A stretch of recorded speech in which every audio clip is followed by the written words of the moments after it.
ada seorang ikhwan yang mendatangi saya dan menceritakan pengalaman pribadinya. Dia mantan pegawai bank yang menyaksikan langsung bagaimana kepala cabangnya yang masih aktif meninggal dunia. Pada waktu itu kepala cabangnya ini ya terlihat sekali sebagai orang yang soleh, suka ya berpuasa Senin Kemis, kemudian juga suka berangkat haji umroh, suka bersedekah, banyak sekali amal solehnya. Masya Allah kelihatan sekali solehnya. Ya, banyak amal-amal yang wajib maupun yang sunnah dia kerjakan. Tapi dia sebagai kepala cabang bank riba di Jakarta. Nah ikhwan ini ketemu saya kemarin di belakang, selesai kajian Rabu kemarin menceritakan, saya sudah keluar Pak Ustadz dan kita punya komunitas anti riba. Kami ini ex-bankir. Ya, mantan-mantan pegawai bank yang berkumpul dalam suatu komunitas dan kami punya pengajiannya. Dan minta saya juga untuk mengisi di kajian mereka. Ya. Dan kemudian dia menceritakan bahwa dia menyaksikan pengalaman yang sangat menakutkan. Yaitu ketika meninggal kepala cabang bank konvensional itu. Yaitu dia antarkan sampai ke kuburan. Ini kisah nyata ya, bukan sinetron. Ada nggak orangnya di sini? Hadir nggak sih ikhwan itu? Ya. Dan saya percaya, insya Allah. Insya Allah dia pun berani bersumpah atas nama Allah. Dan dia menyaksikan peristiwa itu bukan hanya dia, tapi juga teman-teman dia yang lain. Barangkali antum sudah pernah membaca ya, di sosial media tersebar berita seperti ini. Ini kejadian setahun yang lalu dia simpan, dia tidak diucapkan, takutnya ribah. Saya katakan jangan, ceritakan ke orang lain, tapi jangan sebutkan siapa namanya. Kan orang nggak tahu. Kasih tahu aja, ini mantan kepala cabang bank konvensional di Jakarta, banknya nama apa? Nggak usah kasih tahu lah banknya.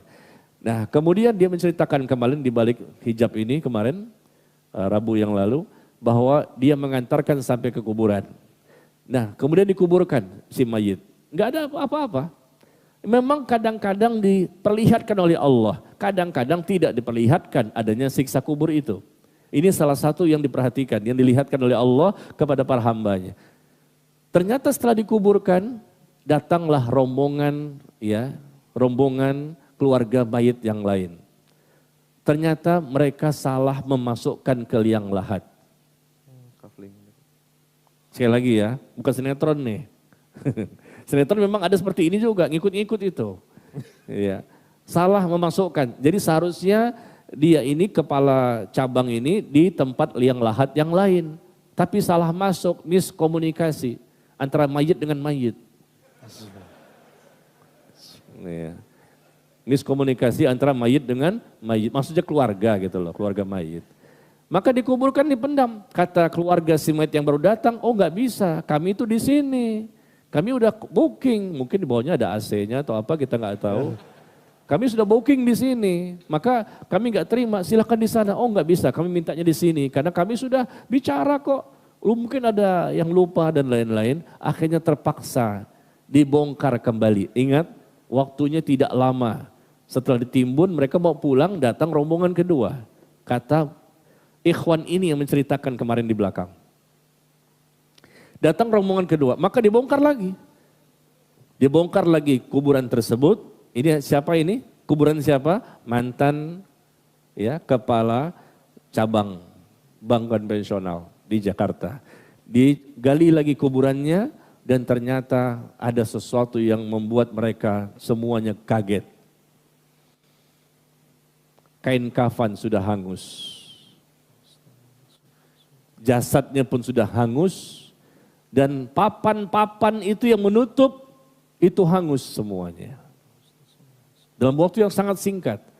Dan ini enggak selalu ditunjukkan oleh Allah. Terkadang saja, terkadang ditunjukkan. Pada tempat tertentu, orang tertentu. Supaya manusia yakin bahwa ada siksa kubur. Itu ibunya si mayit yang menyaksikan proses seperti itu langsung pingsan. Ibunya pun ada juga di situ. Dan bapak ini yang menceritakan kemarin kepada saya juga menceritakan teman-temannya juga menyaksikan. Ketika dicoba digali kembali, mau dipindahkan mayit ke tempat yang lain karena salah liang lahat. Liang lahatnya keliru. Ternyata begitu kondisi seperti ini, mereka ketakutan. Karena udah hangus jasadnya, hangus kain kafannya, hangus papan-papan kayu yang menutup jasad si mayit tersebut. Na'udzubillah min dzalik. Kalau sudah melihat langsung seperti itu, apa kita baru yakin? Sebetulnya tanpa itu pun kita yakin ini dosa besar, dosa riba, bekerja di riba, makan harta riba. Dirhamu riban ya'kulu rajul wa huwa ya'lam asyaddu min sittatin wa thalathina zinniyah. Bahkan Nabi mengatakan 1 dirham riba, berapa 1 dirham? 70.000 rupiah. 1 dirham itu sekitar 70.000 rupiah. Yang dimakan oleh seseorang itu harta riba, dirhamu riban. 1 dirham riba, 70.000 dimakan oleh seseorang harta riba itu. Dan dia tahu ini harta riba, dia makan aja. Maka kata Nabi lebih besar dosanya dibandingkan 36 kali perbuatan zina. 36 kali perbuatan zina. Sekali zina itu dosa besar. Makan cuma 70.000. Itu lebih besar dibandingkan 36 kali perbuatan zina. Riba itu lebih besar dibandingkan zina. Tetapi lihat orang-orang yang bekerja di sana dengan dasinya, dengan jilbabnya, pakai AC-nya, antep ya. Ada kaligrafi Yasin, ayat kursi, segala macam. Padahal itu adalah transaksi riba yang mereka lakukan ya apa? Mereka meminjamkan ke orang lain dengan uang yang mesti dibayarkan lebih besar. Nah ini pengalaman ya, orang yang Allah tunjukkan hati-hati. Jadi kepala cabang ini betul-betul menjadi bukti salah satu sebab ya dia mendapatkan siksa seperti ini adalah karena memang di kepala cabangnya, bank ribanya itu dan dia itulah yang dia makan setiap bulan. Yang diberikan kepada istri dan anak-anaknya. Akhirnya apa yang terjadi? Keluarga si mayit yang tadi minta dibongkar mengatakan tutup saja. Mereka gak berani. Jangan sampai mayit yang kedua masuk situ, angus juga.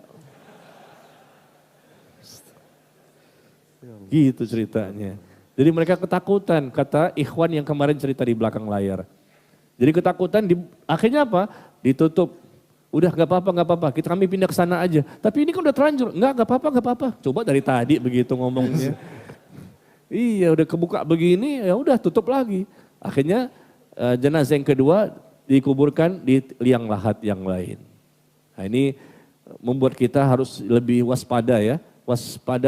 Waspadalah ya. Karena ini pasti ada balasan dari Allah bagi orang-orang yang mereka ngeyel, mengingkari, berpaling, membantah. Di dunia terkadang Allah berikan balasan, tapi terkadang tidak, nanti balasannya sekalian di alam kubur. Alam pertama kehidupan akhirat.